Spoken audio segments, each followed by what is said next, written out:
Hey Trainiacs, I want to explain the Trainiac Drill that is indicated in some of the workouts. Now I didn't put this into the kicking drill just because I've named it something a little bit different, but essentially it's just another variation of the kicking drill. We're doing a lot of the same things. We have our arms spread about 8 inches apart, not interlaced, not crossing over that center line at all. We're still kicking, looking straight down at the bottom of the pool, with the back of the head, butt cheeks, heels at the surface of the water. Now the particular things that make this the Trainiac specific drill is that I've designed this to address some of the really common issues that a lot of age group triathletes go through.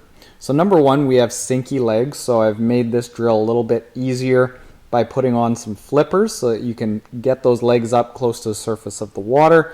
Make sure that you are keeping those feet within about a 1.5 foot channel. We want those nice and narrow.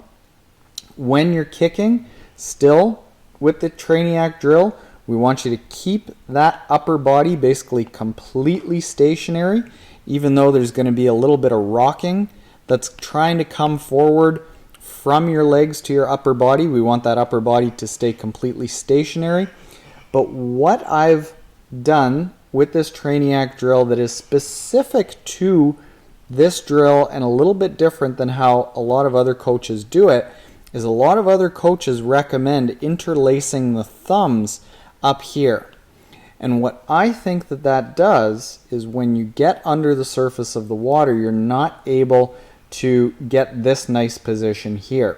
And the specific setup that we want with this Trainiac drill is just all the same things that we do with regular kicking: back of head, butt cheeks, heels at the surface of the water back here.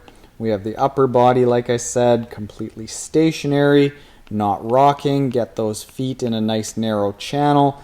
But what's unique is I want you to have your hands under the surface of the water to encourage you to feel what it's going to be like when your fingertips are lower than your wrist, which is lower than your elbow, which is lower than your shoulder. And that's going to make it easier for when we start working on the catch to be able to get that arm a little bit more vertical, catch a bunch of surface water on the forearm, push it straight back and get a nice amount of propulsion.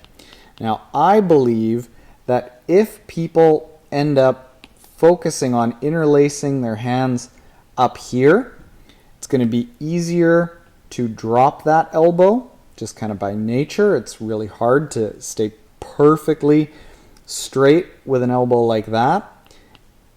And what it could generate is a little bit of a break if your hand and your palm faces up a little bit. So we always want that palm facing down, the fingertips lower than your wrist, which is lower than your shoulders, and lower than your fingertips lower than wrist, which is lower than elbow, which is then lower than shoulders.